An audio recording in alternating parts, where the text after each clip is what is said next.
Anim ang patay habang isang nawawala sa Antipolo City dahil sa pananalasa ng bagyong Enteng at Habagat. Dahil naman sa tuloy-tuloy na pagbuhos ng ulan, mabilis ang naging pagtaas ng tubig sa ilang barangay. Si Denise Osorio sa report.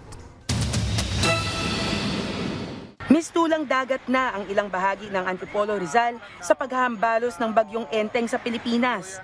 6 nang nasawi at may isang nawawala ayon kay Antipolo City Disaster Risk Reduction Management Office Chief Relly Bernardo.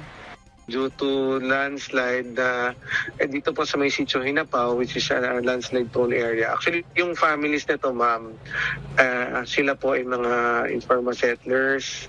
Dagdag ni Bernardo, matagal na silang pinapalis sa lugar na yon, pero ayaw pa rin nilang makinig sa gobyerno.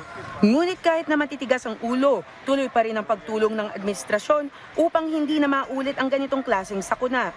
Ayon pa kay Bernardo, mayroon pang isang nawawala dahil sa pagkalunod sa Barangay Santa Cruz.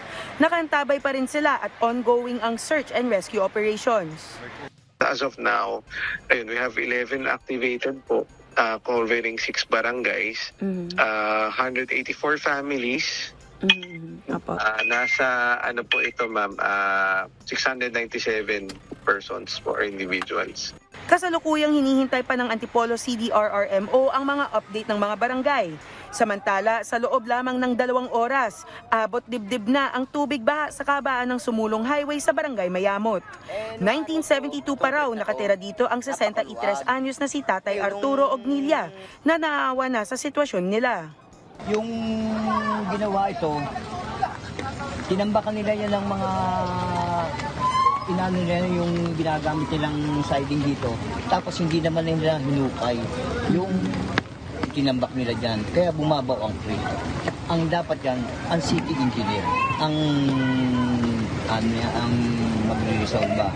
Dagdag ni Manong Arturo, nakakaawa na ang sitwasyon ng mga residente sa lugar nila dahil mabilis ang pagtaas ng tubig pero mabagal ang paghupa. Patuloy ang monitoring ng Antipolo LGU sa kanilang lugar.